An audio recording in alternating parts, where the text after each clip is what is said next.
بسم الله الرحمن الرحيم. الحمد لله رب العالمين، والصلاة والسلام على أشرف الأنبياء وخاتم المرسلين محمد وعلى آله وصحبه وسلم. ربنا هب لنا من لدنك رحمة وهيئ لنا من أمرنا رشدا. ربنا أرنا الحق حقا وارزقنا اتباعه، وأرنا الباطل باطلا وارزقنا اجتنابه. ربنا اغفر لنا ولإخواننا الذين سبقونا بالإيمان، ولا تجعل في قلوبنا غلا للذين آمنوا ربنا إنك رؤوف رحيم. آمين. خوشحاڵم کە لە دەرسێکی تر لە شەرح عەقیدەی تەحاوی بە خزمەتتان دەگەمەوە. خوازیارم خوای پەروەردگارە و دەرسانە بخاتە تەرازووی حەسەناتمان و تەرازووی چاکەکانمانی پێ قورسکە، و خوای پەروەردگار تەبارەک و تەعالا عاقبەت خێرمان بکا، سەربەرز و سەرفرازی دنیا و قیامەتمان بکا، داهاتوومان لە ڕابردوومان باشتر بکا ئینشاء الله تعالا.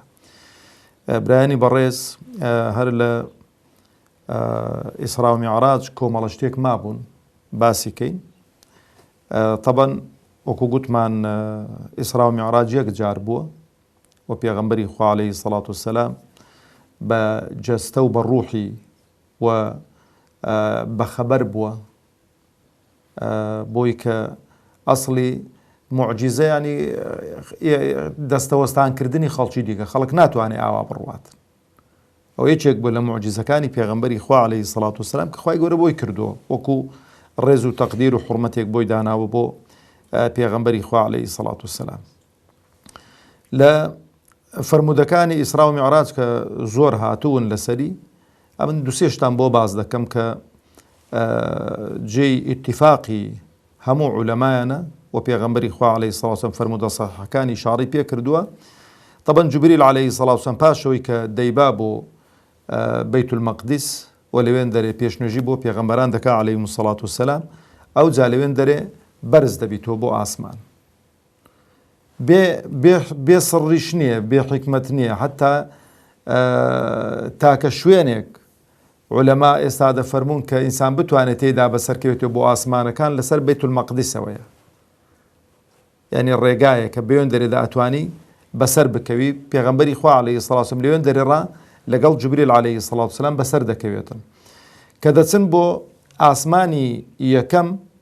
طبعا هەموو ئاسمانەکان وەکو لە دەرسی ڕابردووش باسم کرد دەرکەی خۆیان هەیە، چۆن مەسەڵەن خانوویەکە قەسرێکی گەورە و نایابە، دەرکەیەکی تند و تۆڵ و محکەمی هەیە. هەموو ئاسمانەکان دەرکەی تایبەتی خۆیان هەیەوە، حەڕەسی تایبەتی خۆیان هەن. مەلایکەتانی خوا تەبارەک و تەعالا حەڕەسیاتی ئەو دەرکانە دەگرن و ئاگاداری ئەو دەرکانن. لەبەرەوەش چوونە ژوور و هاتنە دەرەوە بە پرسی ئەو مەلایکەتانەیە، و ئەو مەلایکەتانە تەوجیهیان دراوەتێ کە ڕێبەچێ دەن و ڕێبەچێ نادەن، و بە تایبەتیش حتا چوونە ژوور و هاتنە دەری مەلایکەتانیش بەبێ پرس و ڕا نابێتن. لەبەرەوەی کە دەگەڕێتەوە جوبریل عەلەیهی سەڵات وسەلام دەفەرمێ لە دەرکەی ئاسمانی یەکەم دەداتن، کە لە دەرکە دەداتن مەلایکەتان دەفەرمون چێی، ئەوەش دەلالەت و نیشانەی کە مەلایکەتانش غەیب نازانن، مەلایکەتانی خوش غەیب نازانن. دەفەرموێ جوبریلم، دەڵێ چێت لەگەڵا، بە تەنهای یان کەسێک دەڵێ محەممەدم لەگەڵا عەلەیهی سەڵات وسەلام. بە مجەڕەد گوێبیستی ناوی محەممەدیش عەلەیهی سەڵات وسەلام دەرکە ناکەنەوە. دەفەرمێ لە دووی نێردراوە، دەڵێ بەڵێ، یا ئەهلەن وەسەهلەن، و پێشوازی لێ دەکەن لە پێغەمبەری خوا عەلەیهی سەڵات وسەلام. وەلحاصڵ هەر حەوت ئاسمانەکە بەو شێوە دەبڕێت و لە هەر ئاسمانێک چاوی بە پێغەمبەرێک یان دوو پێغەمبەر دەکەوێ عەلەیهی سەڵات وسەلام. و ئەو جەبرا بەڕێزەکانی خۆم، پێغەمبەری خوا عەلەیهی سەڵات وسەلام کە بەم شێوەیە دەڕوا تا چێن دەرێ، تا سیدرەت المونتەها. سیدرەت المونتەها ئاخر مەرحەلە و قۆناغێکە کە ئینسان پێی بگاتن. ئەویش هەموو ئینسانێک یەک ئینسان پێی دەکا کە محەممەد الموستەفای عەلەیهی سەڵات وسەلام. جوبریل عەلەیهی سەڵات وسەلام نەچۆتە وێن دەر، ئەلەوێن دەرێ خوای پەروەردگار تەبارەک و تەعالا قسەی لەگەڵ دەکا، قسەکانی خوای پەروەردگار دەبیسیتن، چۆن موسا عەلەیهی سەڵات وسەلام گوێبیستی قسەکانی خوای پەروەردگار بووە، کەلەمە الله موسا تەکلیمە، بهمان شيء وكلم الله محمدا تكليما عليه الصلاة والسلام. راستوخو ببي واسطة ببي نيوانجيري جبريل عليه الصلاة والسلام قسەی لەگەڵ پێغەمبەر کردوون عليه الصلاة والسلام. حتى پێغەمبەر عليه الصلاة والسلام دەفەرمێ ئەوەندە نزیک بوومەوە گوێم لە دەنجی سیکەسیکی قەڵەمی دەبوو کەشتی دەنووسی. دەفەرمێتن تەبەنەوە پێشەوەی بسمەوە لە پێغەمبەری خوا عەلەیهی پێشەوەی ئەو سەفەرەی بۆ بکرێ ئەو دڵی دەرهێنراوە، ئەو دڵی شەق کراوە، عملیاتێکی جراحی بۆ کراوە، دڵەکەی شۆردراوەتەوە بە ئاوی زمزم لە ناو تەشتێکی زێردا بۆی کە هەرچی کە قووەت و هێزێکە بیداتە ئەو دڵی و ئەو دڵی پاکات و پڕ لە تەقوا و لە دینداری و لە ئیمانی کاتن. ئەو جا سەفەرەکەیان پێ کردووە. لەبەرەوە دەفەرمون دوو جاران دڵی پێغەمبەر شەق کراوە عەلەیهی سەڵات وسەلام. جارێکیان بە منداڵی لە بادیەی حەلیمەی سەعدیە و جارێکیش کە ئەو سەفەرەی پێکراوە. ئەو جا ئەلەوێن دەرێ برا بە ڕێزەکانی خۆم تاکە عیبادەتێکە لەسەر پێغەمبەری خوا عەلەیهی سەڵات وسەلام واجب کرابێت چ بوو؟ نوێژ بووە. نایە مەسەرەوەی کە نوێژ مەسەلەن بیداەتی 50 نوێژ بە و دوایە لە مابەینی خوای پەروەردگارەوە تەبارەک و تەعالا لەگەڵ موسا عەلەیهی سەڵات وسەلام پێغەمبەر هاتوو چۆی کردووە. هاتۆتەوە لای موسا عەلەیهی سەڵات وسەلام پێی فەرمووە خوای گەورە چی لەسەر واجب کرد؟ فەرمووی 50 نوێژ. فەرمووی بگەڕێەوە ئوممەتەکەت ناتوانن 50 نوێژ بکەن. جاوان بەسم لێرە هەڵوەستە چی بکەم برا بە ڕێزەکانی خۆم. هەر یەکێک لە ئێمە لەوانەیە بە دوای چاکترین و باشترین ئیشدا بگەڕێت لە دنیادا. وانە؟ بە دوای چاکترین و باشترین ئیشدا دەگەڕێتن. لە پێغەمبەر دەپرسن عەلەیهی سەڵات ئەی الأعمال ئەفضل؟ چی ئیشێک لە دنیا لە هەموو ئیشێکی باشترە؟ ها؟ لە فڵانکە شەریکەی ئەوە بکاتن؟ لە فڵانکە شەریکەی تەیەران لە مەتاری لە سۆپەرمارکێتی فڵانی فیساری نا. دەفەرمی ئەسەڵات فی ئەوقاتیها. نوێژەکان لە کاتی خۆیان. باشترین شتە ئینسان کە بیکا لەو دنیای بۆ چونکە بەکەل کردێن لێت زیان نابنەوە. و هەر کەسێک نوێژ نەکا ئەسحابی پێغەمبەری خوا عەلەیهی سەڵات وسەلام ئیتیفاقیان لەسەر ئەوەی بووە لە کردەوە و ئەعمال کەسێک کە عەمەل نەکا کردەوە نەکا ئیتیفاقیان لەسەر ئەوەی بووە کە نوێژنەکەر کافرە. جاکە دەڵێم ئیتیفاقیان بۆ لەسەرەوەی کە نوێژنەکەر کافرە ئیوا هەیە ڕێی واشە بۆ ئەوە کە زەکاتش نەدا کافرە، ئەوەی کە حەجیش نەکا کافرە، ئەوەی کە ڕۆژوش نەگرێ کافرە. ئەو ڕەئیانە هەن بەڵام ئیجماعیان لەسەر ئەو ڕەئیانە نەبووە. خلافێ لە مابەینی هاوڵانی پێغەمبەری خوا عەلەیهی سەڵات وسەلام. بەڵام لە مەسەلەی نوێژ هیچ خلافێکیان لە مابەینیدا نەبووە. لەبەرەوەی برا بە ڕێزەکانی خۆم یەکەم شت کە هەڵدەوەشێتەوە کە نامێنێ لە ناو موسڵماناندا حوکمە. ئاخر شت چێ نامێنێ؟ نوێژە. کۆتایی پێدێتن. لەبەرەوە ئیهتیمام بە نوێژەکانمان بدەین و بە تایبەتیش نوێژ ئێمەی پیا و ڕێ بەخۆ نەدەین نوێژ لە ماڵەوە بکەین. نوێژەکانمان لە مزگەوتەکان بکەین بە جەماعەت. ڕێی بە قووەت و بەهێز ئەوەیە کە بەڕاستی نوێژ لەسەر پیاوان واجبە نوێژی جەماعەت سونەت نییە. بەڵێ ئەو ڕەئیەش هەیە، بەڵێ ڕەئی دیکە هەیە دەفەرمێ فەرضی کیفایەیە، بەڵام وەڵاهی ئەو ڕەئیانە بخوێنەوە کە فەرضی عەینە عوزرێکت نەبێ نوێژ دەبێ لە مزگەوت بکەی و بە جەماعەت بیکەی.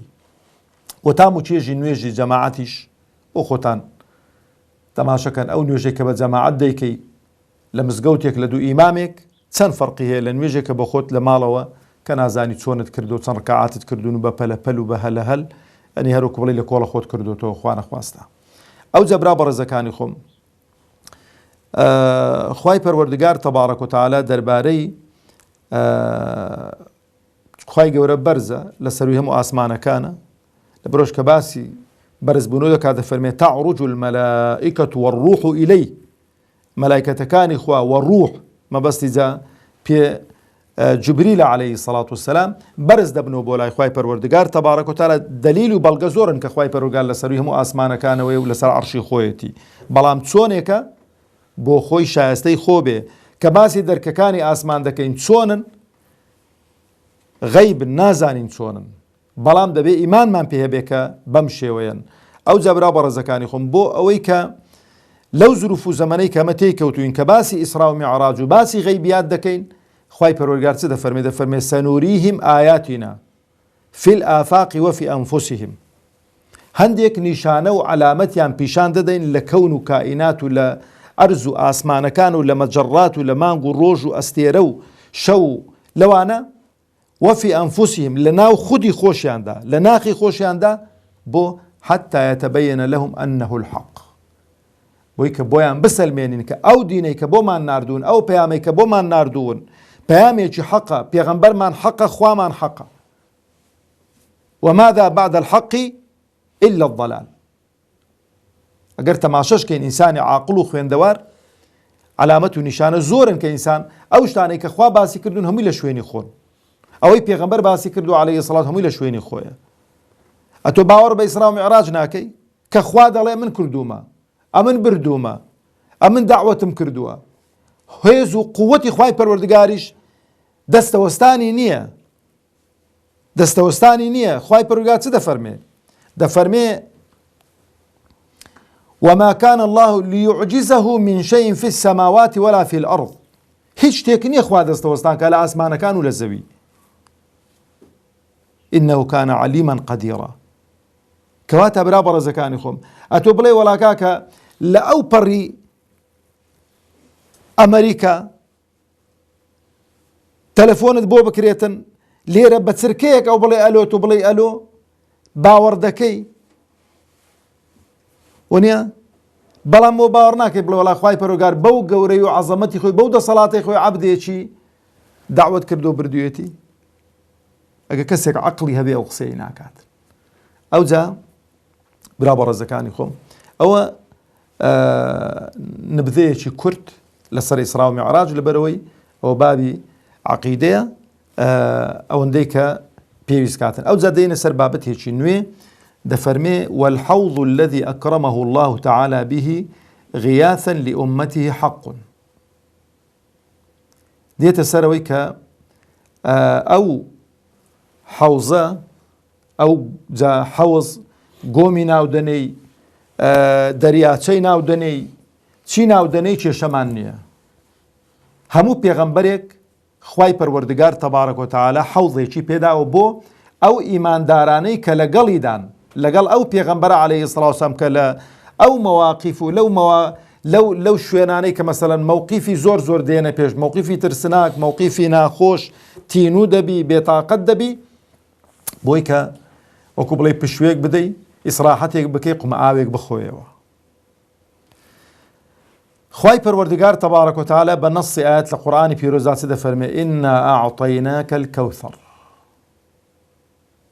ئایا ئەو کەوثەرە ئەو حەوزەیە یان جیایە؟ عولەما دەفەرمون جیاوازە، دەفەرمون کەوثەر ڕووبارێکە لە بەهەشت. خوای پەروەردگار تەبارەک و تەعالا بە پێغەمبەری داوە عەلەیهی سەڵات وسەلام.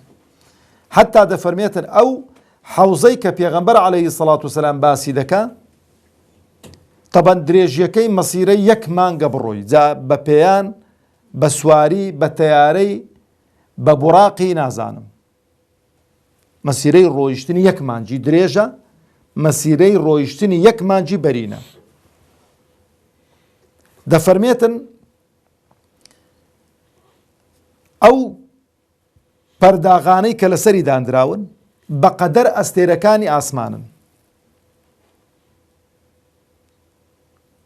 ئەتوبینە بەرچاوی خۆ ئومەتی محەممەدی چەندە عەلەیهی سەڵات وسەلام زۆرترین ئومەتە. بەهەشتیان 120 سەفن ڕادەوەستن، بەهەشتی 120 سەف ڕادەوەستیتن بە سەف. بەس تەماشە نەکەی کوڕە سەفی نوێژی خۆ دیار نییە سەروبنی، ئەوەندە زۆرە.